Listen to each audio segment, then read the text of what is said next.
Students, अब मैं तीसरे पेपर की तरफ लेके चलता हूँ, तीसरा लेक्चर को।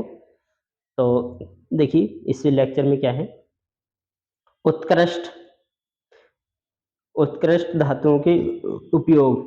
जैसे हीलियम गैस को कहाँ, गुब्बारों, वायुयान के टायरों में भरने में किया जाता है गोताखोरों द्वारा। He और O2 के मिश्रण को सांस लेने के लिए प्रयुक्त किया जाता है।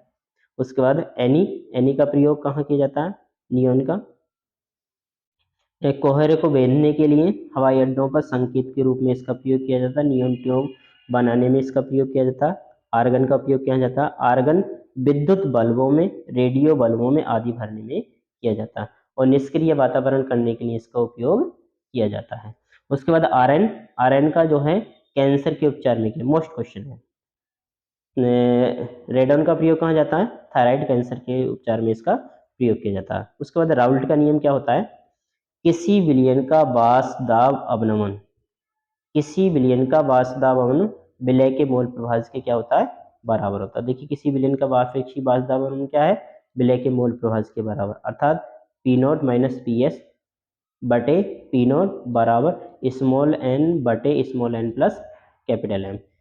इस नियम की सीमाएं क्या हैं, यह केवल तनु विलयनों पर लागू होता है और दुर्बल वैद्युत अपघटों पर केवल लागू होता है, प्रबल पर लागू नहीं होता। नॉर्मलता की परिभाषा अधिकतर पूछी जाती है। नॉर्मलता क्या होती है, किसी विलयन के 1 लीटर में घुलित विलय पदार्थों के तुल्यांकों की संख्या को क्या कहते हैं, उस विलयन की नॉर्म। तो किसी विलयन में के 1 लीटर में यदि हमने घोल दिए 1 ग्राम तुल्यांकों की संख्या घोल दी, तुल्यांकों की संख्या घोलने पर जो भी नॉर्मल विलयन प्राप्त होगा उस विलयन की क्या कहलाती है, वो नॉर्मलता कहलाती है। इसका फार्मूला कैपिटल N बराबर W गुणा 1000 बटे E गुणा B। इसी तरीके से मोलरता की परिभाषा, 1 लीटर विलयन में घुलित विलय पदार्थों के ग्राम अणुओं की संख्या या मोलों की संख्या। मतलब कोई 1 लीटर हमने कोई भी द्रव लिया, उसमें हमने क्या घोल दिया, 1 ग्राम मोलों की संख्या घोल दी। 1 ग्राम मोलों की संख्या घोलने पर उस विलयन की क्या कहलाती है, वो मोलरता कहलाती है। इसका सूत्र है M बराबर W गुणा 1000 बटे स्मॉल m गुणा B। उसके बाद मोललता, 1 किलोग्राम, यहाँ पर क्या लेंगे, 1 किलोग्राम विलायक में उपस्थित विलय पदार्थों के मोलों की संख्या घोलने पर उस विलयन की क्या कहलाती है, वो मोललता। तो यहाँ जो 1 लीटर ले रहे थे आप क्या लेंगे, 1 किलोग्राम विलायक लेंगे। 1 किलोग्राम विलायक में क्या घोलेंगे, विलय के मोलों की संख्या घोलेंगे। विलय के मोलों की संख्या घोलने पर क्या होगी, उसकी विलयन की मोलरता कहलाएगी। अतः इसका सूत्र आपका स्मॉल m बराबर W गुणा 1000 बटे स्मॉल m अर्थात अणुभार गुणा कैपिटल W अतः विलायक का भार। उसके बाद क्वथनांक गुणन क्या होती है, वह ताप जिस पर कोई द्रव उबलना प्रारंभ कर देता है वह उसका क्या कहलाता है, क्वथनांक कहलाता है।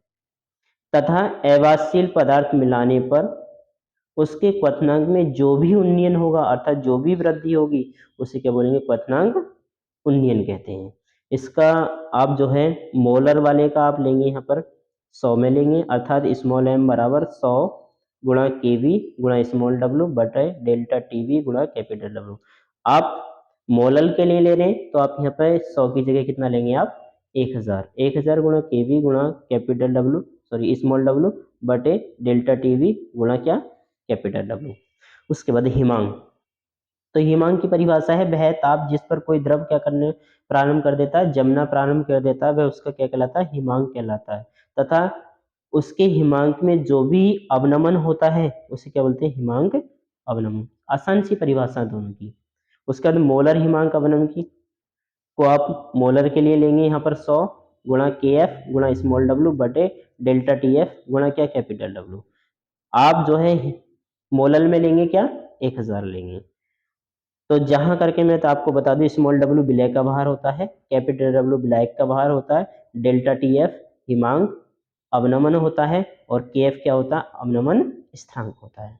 परासरण दाब की परिभाषा देखिए परासरण होता क्या है, तनु विलयन से सांद्र विलयन की ओर अर्ध पारगम्य झिल्ली द्वारा अणुओं का स्वतः प्रवाहित होना क्या कहलाता है, परासरण कहलाता है। यदि परासरण की इस क्रिया पर थोड़ा सा हम न्यूनतम दाब लगा दें, अर्थात अर्ध पारगम्य झिल्ली पर लगने वाला वह न्यूनतम दाब जो परासरण की क्रिया को क्या कर देता, रोक देता है, परावर्तन दाब कहलाता है। इसका फार्मूला P बराबर WST/m गुणा V। उसके बाद अभिक्रिया का वेग, वह दर जिस पर समय के साथ साथ क्या होता है, अभिकारक पदार्थों का सांद्रण जो है परिवर्तित होता रहता है। मतलब वह दर जिस समय पर अभिक्रिया के पदार्थों के सांद्रण में क्या होता रहता है, परिवर्तन होता रहता है, अभिक्रिया का वेग कहलाता है। अभिक्रिया का वेग होता है dx/dt। ताक्षणिक वेग निकालना है तो माइनस डी सी का कंसंट्रेशन बटे dt। अभिक्रिया की आणविकता क्या होती है, वह रासायनिक अभिक्रिया जिसमें जितने अभिकारक अणु भाग लेते हैं अभिक्रिया की आणविकता कहलाती है। अभिक्रिया की आणविकता हो सकती है प्रथम, हो सकती है द्वितीय, हो सकती है तृतीय, हो सकती है, आगे हो सकती है। एग्जाम्पल देखिए H2 + Cl2 इक्वल टू क्या, 2HCl। तो यहाँ पर एक अणु हमारा हाइड्रोजन का भाग ले रहा, एक क्लोरीन का भाग ले रहा, तो कितने अणु भाग ले रहे, 2 अणु भाग ले रहे। अभिक्रिया की कोटि की परिभाषा, वह रासायनिक अभिक्रिया जिसमें जितने अभिकारक अणु की सांद्रता क्या होती है, परिवर्तित होती है, अभिक्रिया की कोटि कहलाती है। जैसे H2 + Cl2 इक्वल टू क्या, 2HCl। तो इसमें ना हाइड्रोजन की सांद्रता बदलेगी ना क्लोरीन की सांद्रता बदलेगी, अर्थात इसकी क्या है कोटि, शून्य कोटि की अभिक्रिया। उसके बाद शून्य कोटि की अभिक्रिया का वेग का आप वेग नियंत्रण निकालने को आता है तो आप निकाल के दिखा सकते हैं, K बराबर x/t आएगा। उसके बाद ये जो है अर्धायु काल में संबंध T½ अनुक्रमानुपाती A, अर्थात जो शून्य कोटि की अभिक्रिया का वेग है वो उसकी प्रारंभिक सांद्रता पर निर्भर करेगा। प्रथम कोटि का वेग देखिए K बराबर 2.303/T log 10 A/A-x। लेकिन इसमें देखिए अर्धायु काल, इसमें कहीं भी आपका स्मॉल a नहीं है, अर्थात इसकी प्रारंभिक सांद्रता पर निर्भर नहीं करेगा। अर्थात आप इसको बोल सकते हैं प्रथम कोटि की अभिक्रिया का अर्धायु काल उसकी प्रारंभिक सांद्रता पर निर्भर नहीं करता, जबकि वेग स्थिरांक क्या करता है, निर्भर करता है, क्योंकि यहाँ पे क्या है, स्मॉल a। उसके बाद आभासी एक अणु का अभिक्रिया क्या है, वह रासायनिक अभिक्रिया जिसकी कोटि 1 हो परंतु आणविकता 1 ना हो, क्या होती है, आभासी कोटि की अभिक्रिया कहलाती है। इसका एग्जाम्पल आप दर्शा सकते हैं C12H22O11 + H2O equal to C6H12O6 + C6H12O6। तो केवल किसकी सांद्रता बदलेगी, सुक्रोज की सांद्रता बदलेगी, न कि जल की। उसके बाद आपको यहाँ पूछा जाता है वास्तविक विलयन की परिभाषा, कोलाइडी विलयन की परिभाषा और निलंबन की परिभाषा। तो इसको आप मैं बता दूं, वास्तविक विलयन क्या होते हैं, वे विलयन जिनके कणों का साइज 10⁻⁻7 से कम होता है वो क्या होते हैं, वास्तविक विलयन होते हैं। इनके कणों का साइज बहुत छोटा होता है, छोटे दिखाई दे रहे हैं ना। उसके बाद आप कोलाइडी विलयन की परिभाषा लिखेंगे तो जिनका कणों का साइज 10⁻⁻7 से 10⁻⁻5 सेंटीमीटर के मध्य होता है वो क्या होते हैं, कोलाइडी विलयन।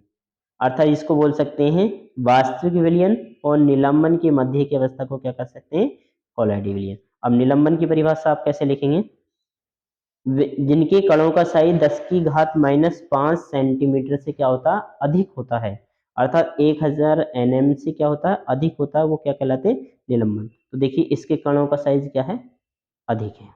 उसके बाद अगला द्रव स्नेही कोलाइडी, द्रव स्नेही और द्रव विरोधी सबसे अधिक पूछे जाते हैं एग्जाम में। तो देखिए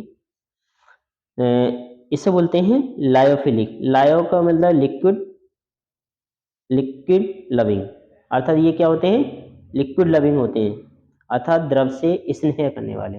वे पदार्थ जो किसी विलायक के साथ मिलाने पर आसानी से क्या बना लेते हैं, कोलाइडी विलयन बना लेते हैं, क्या कहलाते हैं, द्रव स्नेही कोलाइडी विलयन कहलाते हैं।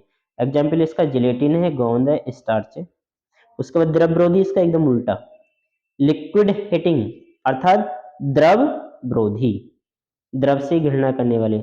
वे पदार्थ जो किसी विलायक के साथ हिलाने पर आसानी से कोलाइडी विलयन नहीं बनाते, क्या कहलाते हैं, द्रव विरोधी कोलाइडी विलयन कहलाते हैं। एग्जाम्पल इसका FeOH की होल थ्राइड AS2S3, इसकी एग्जाम्पल है।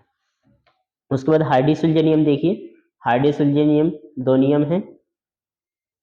पहला है कोलाइडी विलयन में स्कंदित होने वाले पदार्थ विपरीत आवेश के होने चाहिए। मतलब कोलाइडी विलयन जो है उसमें क्या आवेश कैसे होने चाहिए, विपरीतावेश। कहने का मतलब एक पॉजिटिव है तो दूसरा कैसा होना चाहिए, नेगेटिव। दूसरा नियम क्या है, विद्युत अपघटय की स्कंदन शक्ति आयनों की संयोजकता पर निर्भर करती है। अर्थात कहने का मतलब है, अतः जिस तत्व का जितना अधिक आवेश होगा उसकी स्कंदन क्षमता उतनी ही अधिक होगी। जैसे Al3 पॉजिटिव की स्कंदन क्षमता किससे अधिक है, Ba2 पॉजिटिव से, और Ba2 पॉजिटिव किसके अधिक है, Na से। उसके बाद नेगेटिव वाले में देखिए FeCN6 4 नेगेटिव अधिक है किससे, PO4 ट्रिपल नेगेटिव से, ट्रिपल नेगेटिव अधिक है SO4 ट्रिपल नेगेटिव से, 2 नेगेटिव से। उसके बाद ये अधिक, ये क्या है, इससे अधिक क्या है, Cl नेगेटिव। SO4 2 नेगेटिव अधिक है किससे, Cl से।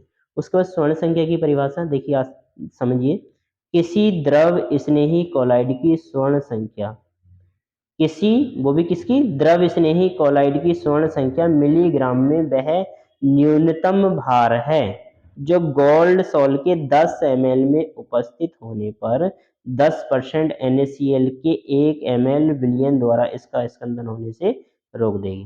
कहने को मतलब कोलाइडी विलयन का मिलीग्राम में वह न्यूनतम भार होता है जो गोल्ड सॉल्ट का क्या है 10 ml है, और NaCl का 10% विलयन का हम कितना लेंगे, 1 ml मिला दिया जाए तो उसका स्कंदन होने से क्या वो कर देती है, वो रोक देती है। उसके बाद अर्थात रक्षण क्षमता को प्रदर्शित करने के लिए जिन संख्याओं की आवश्यकता होती है उसे क्या कहते हैं, स्वर्ण संख्या कहते हैं। इन टॉपिकों को याद कीजिए आप।